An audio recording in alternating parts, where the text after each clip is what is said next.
All right, y'all. We're going to do a little meat and potatoes version of hand filing with a round file.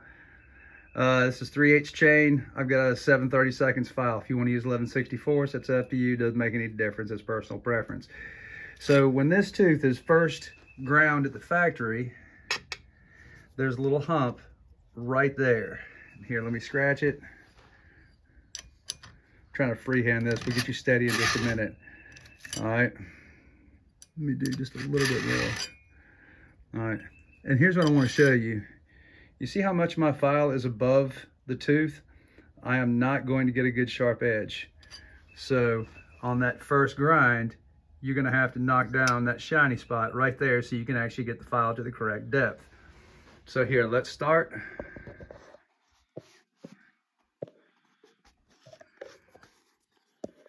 And get you up close and personal.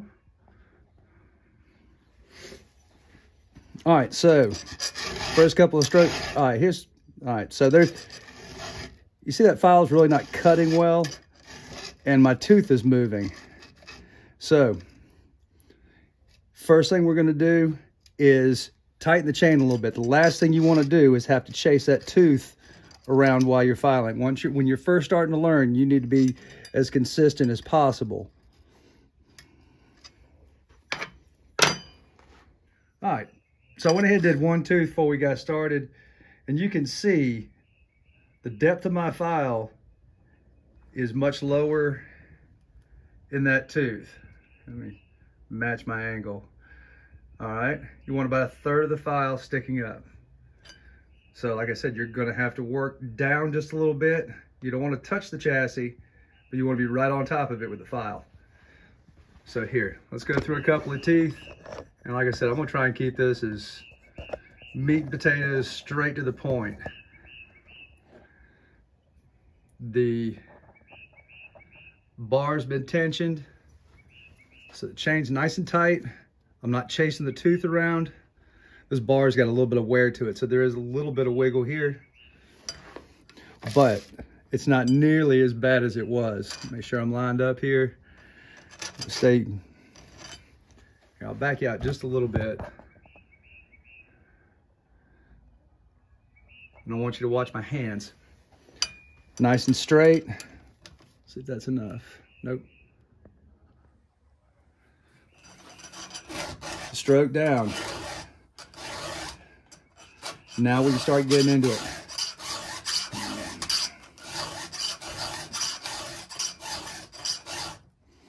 All right, you see how my hands are going straight across? I'm not fishtailing this way and that way.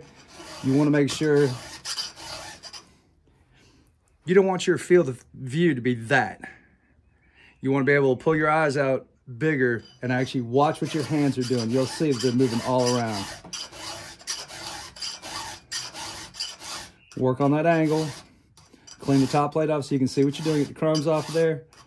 There we go. That one's nice.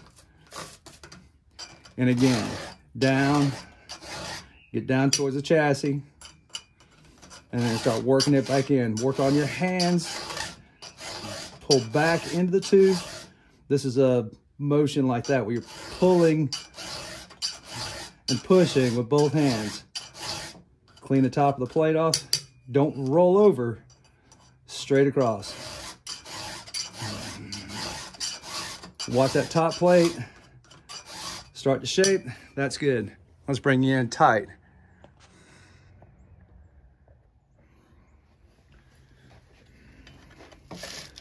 Next one. All right, same deal. Down low. And then work it back in. Follow the angle. Clean that up. Okay. Still got a little bit of a bow to that. I'm gonna lighten my strokes up a little bit. Look at that. Clean it up. You see the feathers come off of that? Ah, come on, nice and straight, Rich. There. So here's what we got.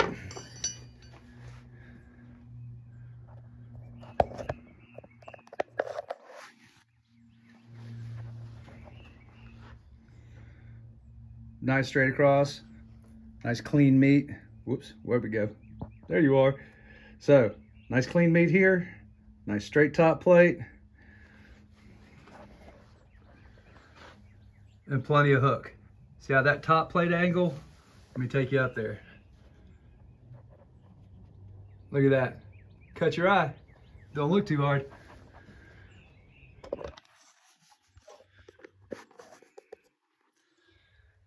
All right, depth gauge. I use this from Steel.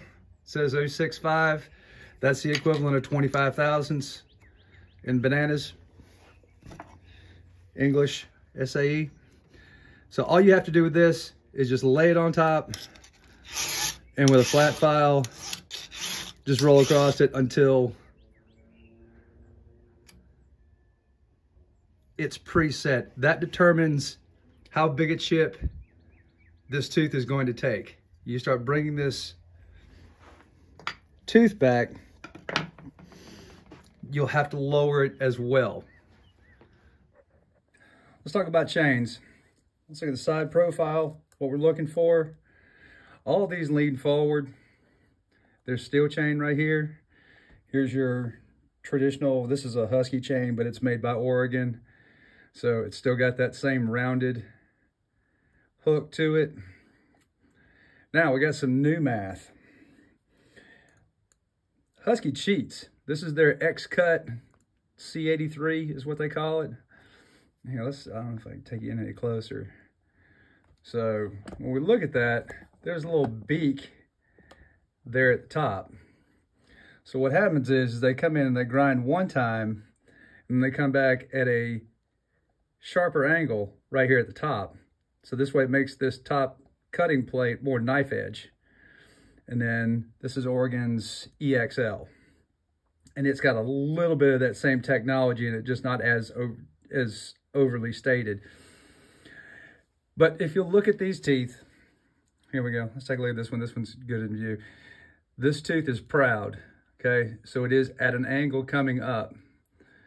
This right here says 25. That's 25 thousandths of an inch, which is about 1.5 of a regular business card. That is the thickness of your chip. If you picked a chip up off the ground that you cut with this chain right here or any other brand new chain out of the box and measured it with a set of calipers, it's 25 thousandths of an inch thick. You go too low on those, the chain's too grabby, trying to take too big of a bite. You start filing this down and don't touch your raker. You can call these whatever you want. Raker, drag, dog, hump, shark fins, you name it. Okay, if you actually bring this tooth down to about right there, it's going to be even with the top of that. It doesn't matter how sharp this tooth is, this bumper right here is actually going to keep the tooth from making contact with the wood. You won't have any traction. You won't be making it. You'll be making sawdust, powder, or none at all. So these have to come down in very consistent manner if you want to maintain. Too heavy on these, you lose chain speed. It might pull like crazy, but you're not cutting as fast. All this is based on this chain moving 90 miles an hour around the bar. And you want to take as many decent chips as you can, as fast as you can. The RPMs are more important than the thickness of the chip. A good standard chip and a nice sharp tooth is going to cut faster than a nice sharp tooth with too much taken off of this raker. All right, so that pretty much covers the different sides, but I want you to see this in particular and some new math that we can recreate. If you'll stick to the end, I'll show you how to recreate this with hand files. All right, y'all, I want you to look at that. Look at the damage on it. What I want you to notate is that this side plate right here, see how it's rounded off right here? If you just hit this a little bit and you don't get back to clean meat right here, a nice straight edge, it's going to dull super fast. When it goes into the wood, it's going to start beating that rounded corner back over, and it's going to dull in just a matter of a cut or two, okay? So this is what we're going to talk about, is actually getting back into a fresh, clean top plate with no rolled over, and then making sure that we actually file past that point right there. So let's get you back up here. We'll do a little filing.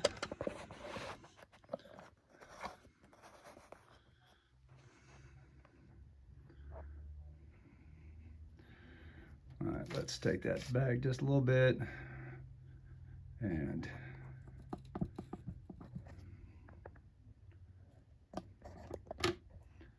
all right.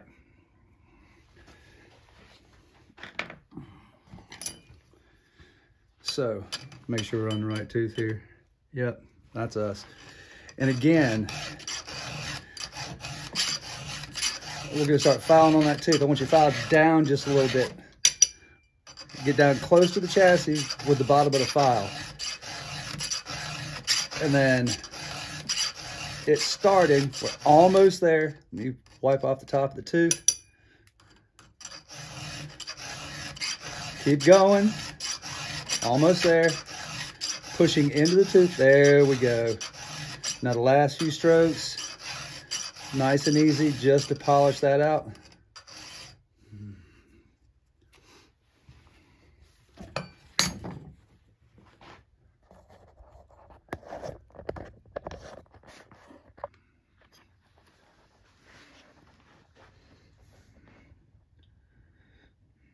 Whoops. And there we go. So back to clean meat. And then we'll look at the hook. I'm gonna back you out a little bit. And let's look at one of the ones that we did. So there's our side plate on the one we did from the other side of the bar. Decent. We could get in there and make that a little bit better. And there's that top plate. Now, you want to get fancy. We can step down a file size or two. Okay, we're going to step down 2 file sizes now. So, here's what we got.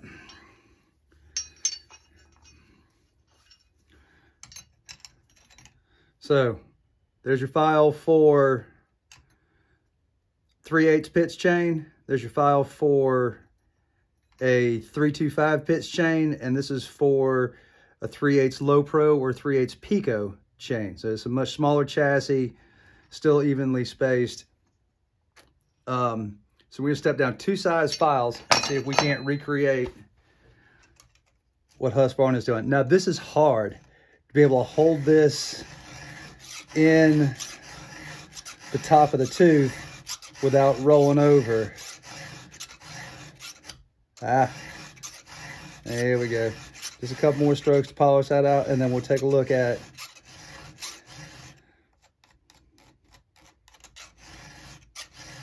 side plate. Like I said, this is kind of tedious, but if you want to have some fun, getting a little bit more speed. Now, doing stuff like this is not going to make anything last longer. This is actually going to make a sharper chain that's more easy to dull. So, where are we at? Look at that. Make sure that's us. There we are. Come on.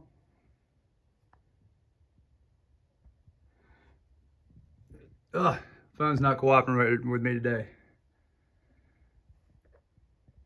So we end up with a much, much sharper top plate on that. All right, and then we can do one more thing for some real giddy up and go. Put that right there. We'll take another file. I'm not going to touch the top plate. I'm just going in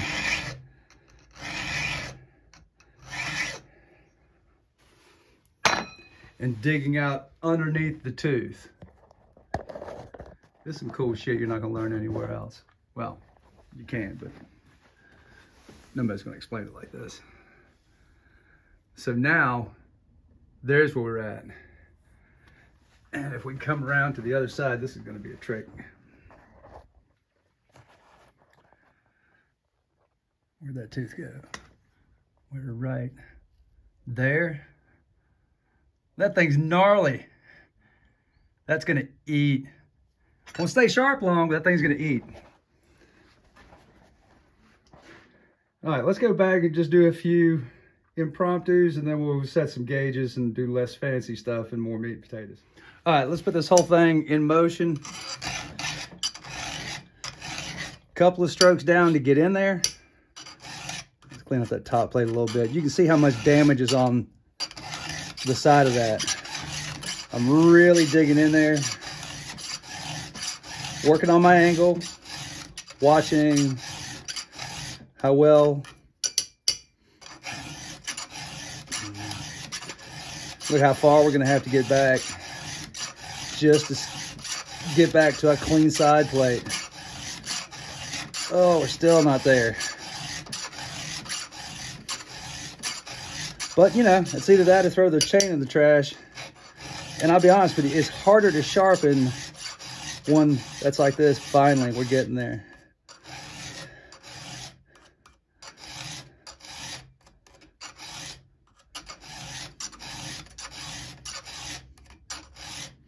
There we go. All that for sticking it in the dirt. Oh my God, this is just as bad. This is a customer saw right here. I'm gonna back you out a little bit and watch my hands. Down. Okay, got one little shiny spot right there. So I know my depth is right. I'm watching my angle, watching my hands on that file. I'm really leaning on it because we're having to move a lot of metal off of this.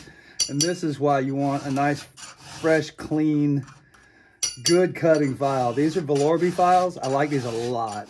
They're smooth. Watching my angle. Clean top plate.